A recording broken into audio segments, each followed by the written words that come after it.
Okay, cool. It's working. That's good.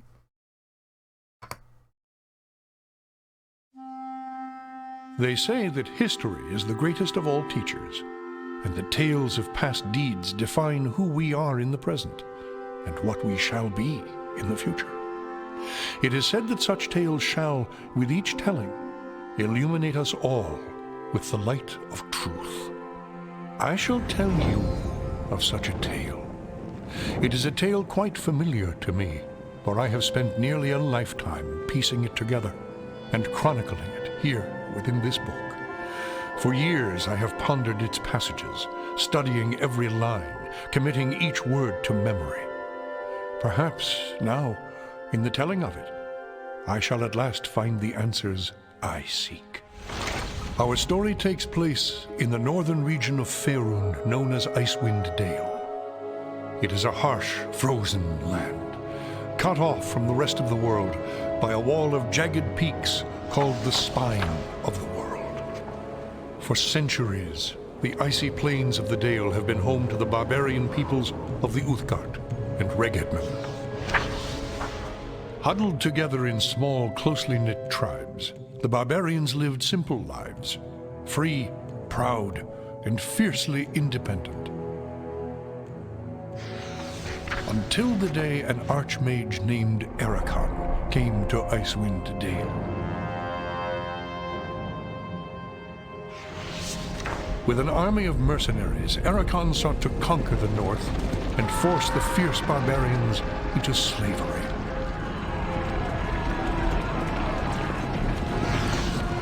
Long weeks of battle followed, and the scattered barbarian tribes suffered terrible losses. Defeat seemed inevitable. In their darkest hour, a barbarian shaman named Jared came forth and demanded a council between all the remaining tribes of the north. A respected warrior, Jared persuaded the council to put aside their differences and unite against Erakan. Strengthened by a new sense of purpose, the barbarians rallied behind their new leader. The combined might of the Northmen proved more than a match for Erakan, who had counted on the division of the tribes. Wave after wave of barbarian warriors tore into Erakan's hired army, forcing them on the defensive and ultimately into full retreat. As his army crumbled around him, Erakan had time for one last desperate act before his enemies descended upon him. Drawing upon his remaining power, the Archmage breached the planar boundaries, tearing open a portal to the lower planes. The foolish Archmage's cries of victory immediately turned to shrieks of terror as the hideous and twisted shapes of demonkind materialized from the portal and poured onto the battlefield. The sudden appearance of the demons drove the combatants, barbarian and mercenary alike, to turn to meet the new threat side by side. The remaining warriors bravely charged the portal to drive the hellspawn back and were slaughtered by the hundreds. As his people fell around him, the barbarian shaman, Jared, looked up from the blood-drenched snow of the battlefield and caught sight of a lone figure high upon a ridge in the distance. Jared immediately recognized this vision as an omen from his god Tempos, and in that instant, he knew what had to be done. Shouting cries to his god, he charged through the ranks of the demons and plunged into the portal.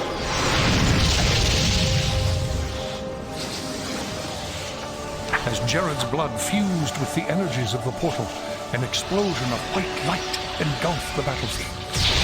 When the light subsided, the demons were gone, and the portal was closed. In its place hovered a disk of solid stone. Frozen within the center of the disk was Jared's body, locked in his final moment of agony, in his final moment of triumph for all eternity. But that is not the end of our tale. It is but the beginning.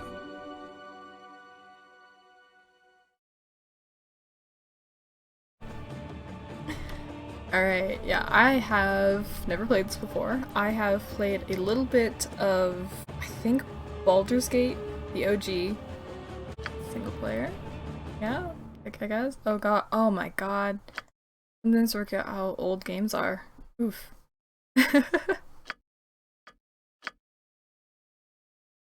Yeah, so the full game is what I want. Oh, I gotta make a party? Nice, nice, nice, nice. Alright, oh no, this is gonna take 3 years. Okay, so we're gonna make me. Yeah, yeah. Ooh. I'm in love. I love that. Alright, wait, so which one do I want? Where is it? Ah, that looks cool, and then oh, where's she at? Yeah. She also looks like she'd be cold as hell, though. I think they both are. I mean, like, everyone's got those boobies out. Yes, we're gonna go with that. Race will determine what base abilities, as well as assign possible intrinsic talents such as intravision. Some restrictions in class selection may also apply, because game balance dictates that certain races are unsuited for certain professions. Okay, maybe human? Maybe elf? We'll go with elf, because I'm a basic bitch. Can be shorter and slimmer than normal humans. Their features are finely chiseled and delicate, and they speak in melodic tones. Elves are looked upon as being frivolous and aloof. They concern themselves with natural beauty, dancing, frolicking, and other similar pursuits. Their humor is clever, as are their songs and poetry. Elves have a natural resistance to charm and sleep magics. They can see in the dark with infravision, and they are very skilled in the use of the bow and longsword.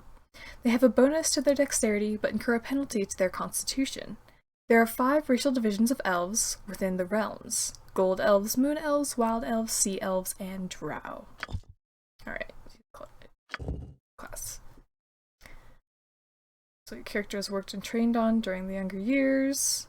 Each class has different special powers and abilities that are only available to that class. What does... oh. Oh. Wait, what does that mean? A wizard who concentrates his efforts in a single school of magic is called a specialist. Number of spells they can cast increases, but they lose the ability to cast spells of the school in opposition to their specialty. Consider the advantages and disadvantages carefully. Okay, so we'll do a normal mage, I think. The wizard strives to be a master of magical energies, shaping them and casting them as spells. To do so, he studies strange tongues and obscure facts and devotes much of his time to magical research. A wizard must rely on knowledge and wit to survive. Wizards are rarely seen adventuring without a retinue of fighters and men-at-arms. Because there are different types or schools of magic, there are different types of wizards. The mage studies all types of magic and learns a wide variety of spells. His broad range makes him well suited to the demands of adventuring. Okay. Alignment. I'm true neutral, according to every alignment test I've done. These are the basic stats that make up your character. Mins and maxes vary somewhat according to class and race prereqs. Okay, because I got a boost in dex and lowered con, right? Is wisdom important? Or do I want it in int? Prime rec for the main, yeah. Mage, yeah. Will that, will that. Yeah? I mean, I could boost this all the way to 18.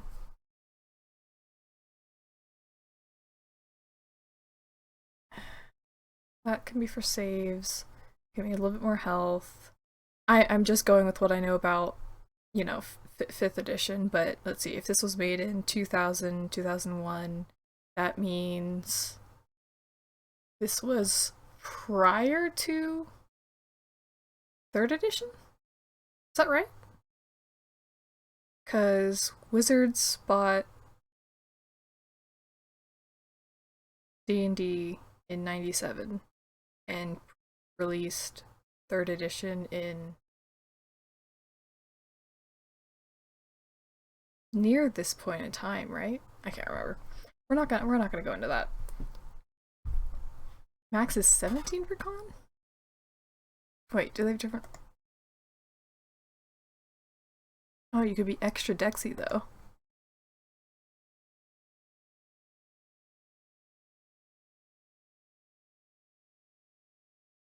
They don't want people to hate you? Alright.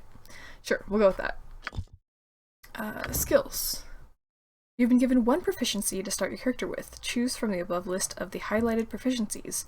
If your character is a fighter, he'll be able to choose the same proficiency twice, grant him specialization in the weapon. Keep in mind, a character can use any weapon available to race class, whether proficiency or not, but taxable weapon not proficient in suffers a minus. Okay.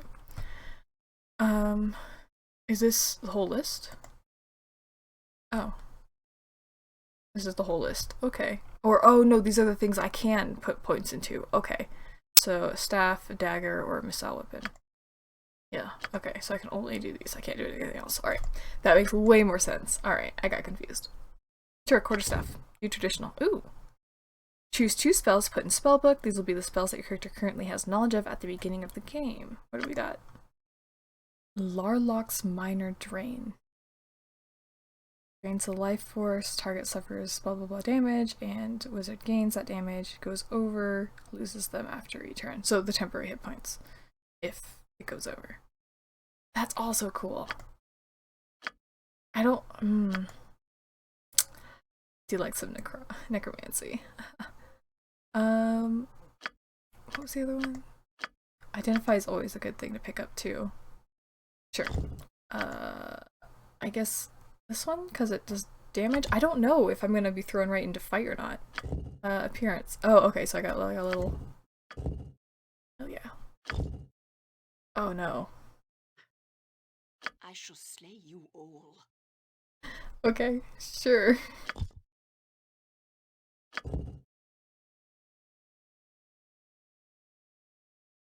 Oh. Yeah, that's fine. And this will be Aurora. Cool, that's 1 character. I know I need some sort of meat shield. I need a meat shield.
So we have Umina and Auric.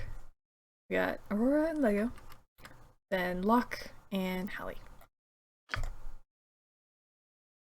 Our tale begins here, in the quiet fishing village of East Haven, one of the so-called 10 towns of Icewind Dale. The tiny community is hardly a town, but rather a collection of ramshackle huts crowded together upon the icy shores of Lech Dineshire. Here, within a dimly lit tavern, a group of travelers sit huddled around a table, swapping tales and making grand plans for the future, completely unaware of the part they are to play in the events that are about to unfold.